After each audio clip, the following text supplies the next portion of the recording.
Dr. Turner Osler was perfectly content working as a trauma surgeon at the University of Vermont. Then he received a grant for researching biostatistics from the National Institutes of Health, which required him to regularly sit down at a desk for the first time in his career.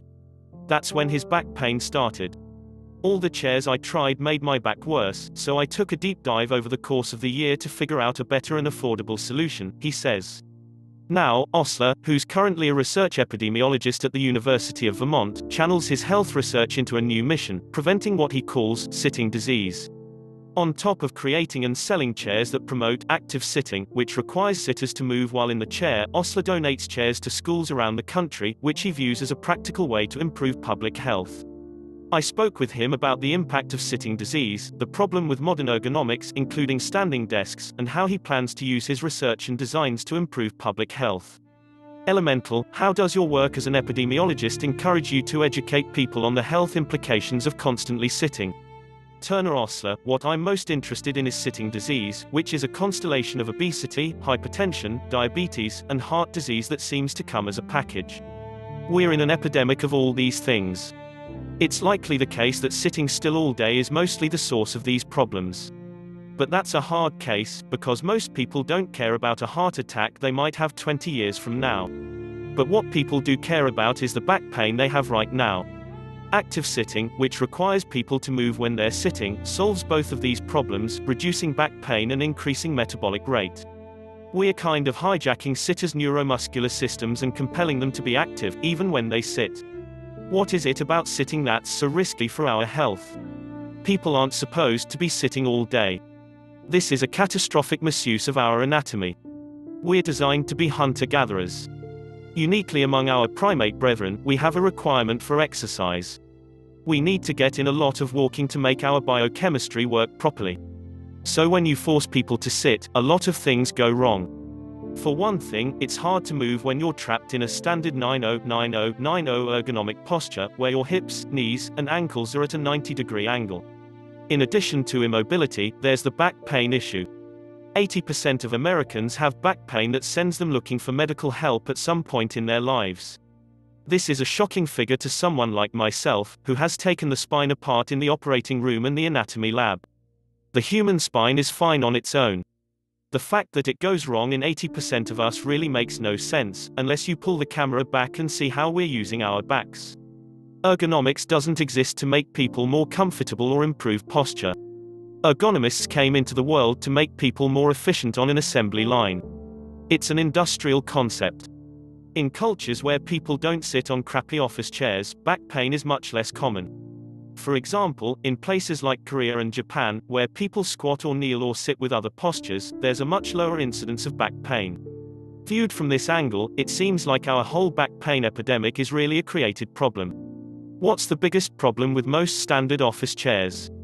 People who make so-called ergonomic chairs have realized that when you sit in a 90-90-90 configuration, you lose the back's natural curve. So they've tried to reconstitute it with lumbar support, by pushing on the small of the back to regain that curve. But pushing on the back doesn't fix it.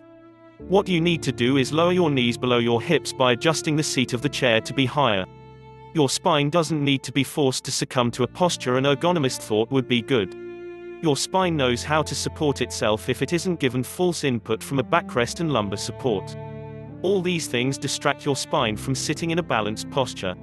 By putting people back in charge of their posture and allowing their muscles to support them, their muscles get better, and their core strength gets better. Speaking of ergonomics, it seems like sitting disease is more of a mindset problem than a chair problem. Do you think traditional ergonomics perpetuate sitting disease? Ergonomics doesn't exist to make people more comfortable or improve posture.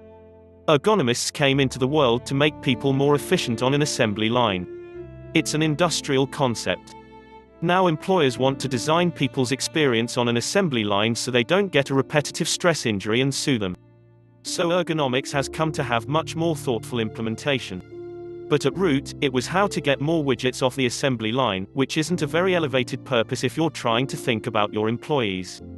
I was shocked when I started going to ergonomic conferences and discovered that the state-of-the-art research was really pretty bad. When you look at the textbooks, people are sitting in postures that just don't make any sense anatomically. The whole ergonomic industry is ready for a reboot. Basically all ergonomic office chairs are the same. They spin, they have various amounts of chrome, and they have lumbar support. But if lumbar support was the answer, why does everyone still have back pain? What about trendy alternative options to crappy office chairs, like yoga balls? Yoga balls were actually invented in the neonatal intensive care unit in Denmark in the 1950s. They had preemies who had trouble with secretions, so they would rock them around on the balls to drain their lungs. Over time, the balls got bigger, and the yoga crowd got the idea to use them for exercise. And then a perfectly reasonable person could say, if it does some good at the gym, why wouldn't you sit on one and get some exercise all day long? But to sit well, you have to dial in the height of your chair. No one knows how tall a yoga ball is. You might be able to read the diameter on the package, but when you sit on it, that's not how high it is. It depends on the leak rate, the pressure, and the temperature. The University of Michigan recently banned employees from sitting on yoga balls due to catastrophic failures. Since yoga balls are made out of cheap plastic, it's not a question of if the ball will pop, but when. People go straight to the ground. And standing desks. Could those help? Standing desks are also a complete failure. There was a paper out in 2018 that followed 7,300 people for 10 years, half of them in sitting occupations, half standing. Those standing had twice the rate of heart attacks. When you're upright and walking, your leg muscles are moving rhythmically, squeezing the veins and pumping blood back to your heart. When you stand still, the vessels just dilate in your legs and the blood just sits there. You're setting up the conditions for a heart attack. You can die like that.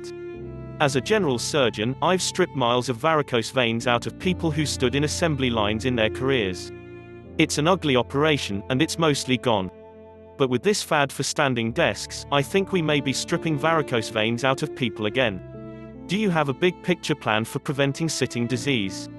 Schools are a uniquely important environment for what I call spinal prophylaxis, or preventing back pain. There are 25 million kids in schools sitting on crappy chairs, but there isn't really money to replace them all in a reasonable time frame. So we designed our way out of the problem and came up with the button chair, a simple design we give away to schools as a digital file. They just take a sheet of plywood and put it on a CNC router, which is a robotic chisel that cuts shapes you tell it to cut. About 200 schools have downloaded our file, which cuts out chair pieces that snap together with a self-locking joint we invented.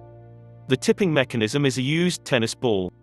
Schools can have as many active chairs for kids as they might want to make, which is significant because schools will be the last to have the resources they need for active sitting.